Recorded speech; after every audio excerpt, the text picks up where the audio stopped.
Good morning dear students. बेटा आज हमारा ग्रामर में चैप्टर 11 है विशेषण। इंग्लिश में इसको एडजेक्टिव बोलते हैं। आज हम इसके बारे में जानेंगे कि विशेषण किसे कहते हैं। संज्ञा तथा सर्वनाम की विशेषता बताने वाले शब्दों को विशेषण कहते हैं। संज्ञा तथा सर्वनाम ये हम चैप्टर जो है पीछे पढ़ चुके हैं। इसमें संज्ञा और सर्वनाम दोनों चैप्टर पढ़ चुके हैं। तो यहाँ है कि विशेषता बताने वाले शब्दों को विशेषण कहते हैं। अब है विशेषण के भेद। विशेषण के कितने भेद होते हैं? विशेषण के 4 भेद होते हैं। कौन कौन से? गुणवाचक विशेषण, संख्यावाचक और परिमाणवाचक और सावर्णामिक। अब जो है सबसे पहले हम इसमें गुणवाचक विशेषण के विषय में जानेंगे। गुणवाचक से जैसे अपने आप ही पता चल रहा है कि गुण क्या होते हैं। जो शब्द किसी संज्ञा तथा सर्वनाम के गुण, दोष, दशा, अवस्था आदि का बोध कराते हैं उन्हें गुणवाचक विशेषण कहते हैं। जैसे मेरी माँ सरल स्वभाव की है, सरल गुण हो गया है और स्वभाव भी गुण है। काली, ये जो है कोयल का जो है रंग है, काली कोयल कूकती है तो काली भी जो है ये गुण हो गया है। अब एक गुण से तात्पर्य किसी वस्तु, व्यक्ति या स्थान के रंग, रूप, गुण, दोष, अवस्था और आकार आदि को बताना होता है। कुछ गुणवाचक विशेषण जो है यहाँ पर दिए हुए हैं। जैसे गुण में क्या आता है? दयालु, परोपकारी, परिश्रमी, होनहार, ईमानदार आदि। और दोष जैसे कठोर, बुरा, क्रोधी, ईर्ष्यालु, चालाक, कपटी आदि, ये दोष हो गए हैं। और रंग रूप जैसे काला, गोरा, सुंदर, मधुर, कोमल, आकर्षक आदि। आकार जैसे लंबा, छोटा, मोटा, पतला, नाटा आदि। और अवस्था जैसे बूढ़ा, बच्चा, युवा, कमजोर, रोगी, है ना, अमीर और गरीब आदि। फिर है स्वाद, यानी कि जो हम खाते पीते हैं उससे जो हमें टेस्ट आता है, खट्टा, मीठा, नमकीन, कसैला, चटपटा और फीका आदि। अब है गंध, खुशबूदार, बदबूदार, गंधहीन, सुगंधित। स्पर्श क्या होता है? जैसे सख्त, कठोर, नरम, खुरदुरा, चिकना आदि। तो ये सब जो है गुण है। अब है हमारा संख्यावाचक। संख्यावाचक में आती है हमारी काउंटिंग। जो शब्द संज्ञा तथा सर्वनाम की संख्या संबंधी जानकारी दे उन्हें संख्यावाचक विशेषण कहते हैं। जैसे टोकरी में 4 आम थे, 4 जो है वो संख्या हो गई है। पेड़ पर कुछ बंदर है, अब कुछ भी जो है वो अनिश्चयवाचक संख्या में आया है। ये भी हमने लास्ट चैप्टर में पढ़ा है। अब है हमारा संख्यावाचक विशेषण। कितने प्रकार के होते हैं? ये 2 प्रकार के होते हैं। एक है निश्चित और एक है अनिश्चित। निश्चित से जो है जैसे हमने कहा कि कक्षा में 5 बच्चे हैं तो 5 ही हैं। जैसे यहां दिया हुआ है, पहले इसकी डेफिनेशन समझेंगे। जो शब्द संज्ञा तथा सर्वनाम की निश्चित संख्या का बोध कराते हैं उन्हें निश्चित वाचक संख्यावाचक विशेषण कहते हैं। जैसे 3 लड़के खेल रहे हैं तो 3 ये एक निश्चित संख्या हो गई है। मेज पर 5 पुस्तकें हैं। अभी जैसे मैंने आपको बताया कक्षा में 5 विद्यार्थी हैं तो जो भी संख्या वाले आएंगे उनको हम जो है संख्यावाचक विशेषण कहते हैं। लेकिन इसमें इसके 2 भेद हैं। ये तो हमने निश्चितवाचक पढ़ा है। अब हम देखते हैं अनिश्चितवाचक संख्यावाचक। उसमें आएगा जैसे कुछ, कितने, कई। पहले जान लेते हैं। जो शब्द संज्ञा तथा सर्वनाम की निश्चित संख्या का बोध नहीं कराते उन्हें अनिश्चितवाचक संख्यावाचक विशेषण कहते हैं। जैसे कुछ लोग बाहर खड़े हैं, कुछ तो अनिश्चित हो गया, हमें नहीं पता कि कितने हैं। बगीचे में बहुत से फूल हैं, अब बहुत से हैं तो काउंटिंग नहीं हो सकती तो अनिश्चित संख्या हो गई है। अब नंबर 3 आता है हमारा परिमाणवाचक विशेषण। परिमाण में आता है हमारा नाप तोल वगैरह। जो शब्द संज्ञा या सर्वनाम के शब्दों के परिणाम अथवा नाप तोल या मात्रा आदि की जानकारी देते हैं उन्हें हम परिमाणवाचक विशेषण कहते हैं। जैसे 1 किलो मटर, अब ये तोल में आ गया है। 2 आम, अब ये भी जो है तोल में है। जैसे 1 लीटर जो है दूध, 1 लीटर तेल, ये भी हमारे जो है परिमाणवाचक में ही आते हैं। अब है परिमाणवाचक के भी 2 भेद होते हैं। कौन कौन से? निश्चित और अनिश्चित। जैसा हमने अभी ऊपर जाना है ऐसे ही अब इसके विषय में हम जानेंगे। जिन विशेषण शब्दों से संज्ञा या सर्वनाम के निश्चित परिणाम का बोध होता है उन्हें निश्चित परिमाणवाचक विशेषण कहते हैं। जैसे माँ ने 5 किलो, अब 5 किलो ये निश्चित संख्या हो गई है। 2 लीटर ये भी एक निश्चित संख्या हो गई है। अब आता है हमारा अनिश्चित परिमाणवाचक विशेषण।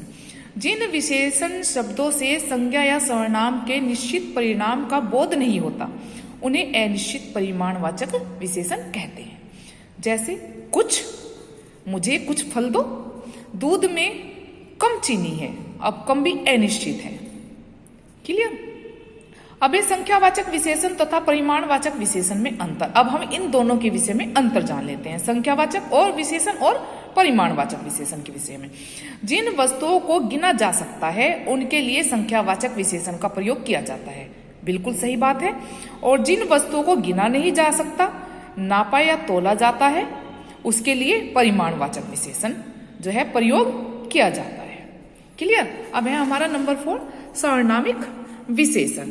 जिन सर्वनाम शब्दों का प्रयोग विशेषण की तरह किया जाता है, विशेषण की तरह किया जाता है, उन्हें सर्वनामिक विशेषण कहते हैं। जैसे संकेतवाचक विशेषण भी कहते हैं।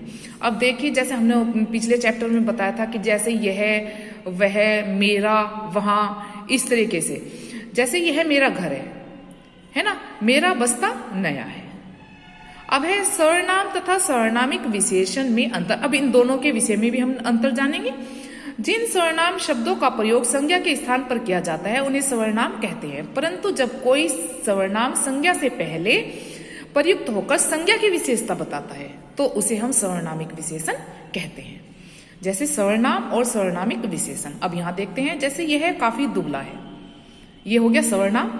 यह लड़का दुबला है। अब ये दुबला जो है, ये लड़का और दुबला, ये जो है हमारे सर्वनामिक विशेषण में आ गए हैं। फिर है परिवेशन। परिवेशन में जो है ये इसी के बारे में बताया गया है। विशेषण शब्दों की विशेषता बताने वाले विशेषण शब्दों को परिवेशन कहते हैं, यानी कि जो विशेषण शब्दों की विशेषता बताते हैं। जैसे सालू का गला बहुत सुरीला या बहुत सरीला है ना, तो ये क्या है, ये परिवेशन हो गया हमारा, ये विशेषण की विशेषता बता रहा है। अब नीचे है विशेषण की तुलना और अवस्थाएं। विशेषण की कितनी तुलनाएं होती हैं, मतलब इनकी तुलना और अवस्था क्या होती है, पहले देखते हैं। प्राय विभिन्न व्यक्तियों, वस्तुओं या स्थानों की तुलना की जाती है। तुलना में एक दूसरे के गुण और दोषों को अधिक बताया जाता है। जैसे हम एक दूसरे की तुलना करते हैं और गुण करते हैं। अब तुलना के आधार पर विशेषण की कितनी अवस्थाएं हैं? 3 अवस्थाएं हैं। फर्स्ट अवस्था है हमारी मूल अवस्था, सेकंड उत्तरावस्था और थर्ड उत्तम अवस्था। मूल अवस्था देखते हैं। जैसे इसमें कोई तुलना नहीं की जाती, केवल सामान्य बात होती है। जैसे रिया के बाल बहुत लंबे हैं, तो इसमें हमने तुलना नहीं की है। अब हम जो है सेकंड इसकी अवस्था जानेंगे, उत्तरावस्था। इसमें 2 वस्तुओं, व्यक्तियों की तुलना करके एक दूसरे से अच्छा या बुरा बताया जाता है। जैसे रुचिका कनिका से अधिक बुद्धिमान है ना। रवि आलोक की अपेक्षा समझदार है, तो जहां अपेक्षा आ गया है ना, और अधिक बुद्धिमान है, से अधिक बुद्धिमान है, तो ये हमारा तुलना वाला हो गया। ये हमारा उत्तरावस्था में है। अब उत्तम अवस्था में क्या है? इसमें 2 या 2 से अधिक व्यक्ति, वस्तुओं, स्थान की तुलना की जाती है। एक को श्रेष्ठ और दूसरे को कम बताया जाता है। मतलब वो श्रेष्ठ तो है लेकिन इतना नहीं है जितना जो है अधिक अंक प्राप्त करने वाला है। जैसे श्रेया कक्षा की सबसे बुद्धिमान लड़की है। अब श्रेया ने परीक्षा में अधिकतम अंक प्राप्त किए। इस बात से बिल्कुल क्लियर हो रहा है ये, ठीक है। अब है हमारी इनकी ही जो है अवस्थाएं, जैसे विशेषण शब्दों की तुलना एवं अवस्थाएं। अब मूल अवस्था हमारी जैसे ये दी हुई है अधिक, और उत्तरावस्था अधिकतर और उत्तम अवस्था अधिकतम। जैसे यहाँ हमारी उत्तम अवस्था ही है। क्लियर? यहाँ पर जो है इसकी अवस्थाएं दी हुई हैं। अब है विशेषण शब्दों की रचना। विशेषण शब्दों की रचना। हिंदी में मूल रूप से विशेषण शब्दों की संख्या बहुत कम होती है। अधिकांश विशेषण शब्द संज्ञा, सर्वनाम और क्रिया शब्दों में उपसर्ग तथा प्रत्यय जोड़कर बनते हैं। ये आपने जो है 6th क्लास में पढ़ा था कि प्रत्यय और उपसर्ग क्या होते हैं। अब है संज्ञा शब्दों से बने विशेषण। जैसे संज्ञा ये और विशेषण यहाँ। जैसे संज्ञा हमारी है समाज और विशेषण हमारा बनेगा सामाजिक। फिर है जैसे दिन और इसका विशेषण बनेगा दैनिक। ऐसे ही इसके बहुत सारे एग्जाम्पल यहाँ पर दिए हुए हैं। इन सबको आप जो है एक बार रीडिंग लगा करके देखेंगे, हर उससे दिए हुए हैं। अब हमारा आता है क्रिया से विशेषण बनाना। जैसे ये हमारी क्रिया है, खा हमारी क्रिया है और विशेषण हो गया खाओ। जैसे टिक क्रिया है और टिकाऊ विशेषण हो गया है। ऐसे ही इधर दिया हुआ है। फिर है अव्यय से बने विशेषण। अब अव्यय जैसे क्या होते हैं, भीतर, ऊपर, आगे, बाहर, नीचे, तो इनसे हमारे विशेषण कैसे बनते हैं, भीतर से भीतरी, ऊपर से ऊपरी और आगे से अगला। ऐसे ही इधर दिए हुए हैं, बाहर से बाहरी, नीचे निचला, पीछे पिछला।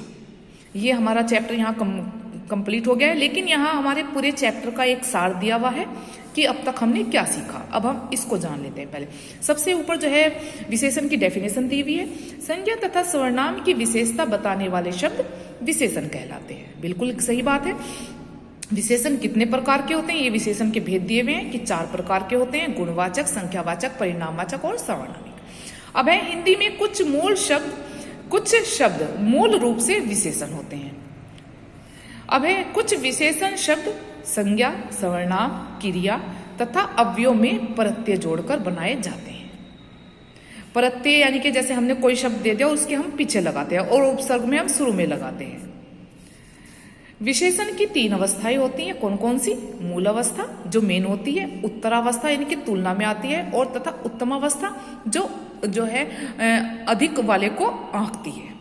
क्लियर बेटा। अब ये जो है पूरा चैप्टर आपका यहाँ कंप्लीट हो गया है। इसकी एक्सरसाइजेस जो भी हैं मैं आपको PDF के थ्रू दूंगी, वहां से आप अपना वर्क कंप्लीट करेंगे। ओके, थैंक यू बेटा।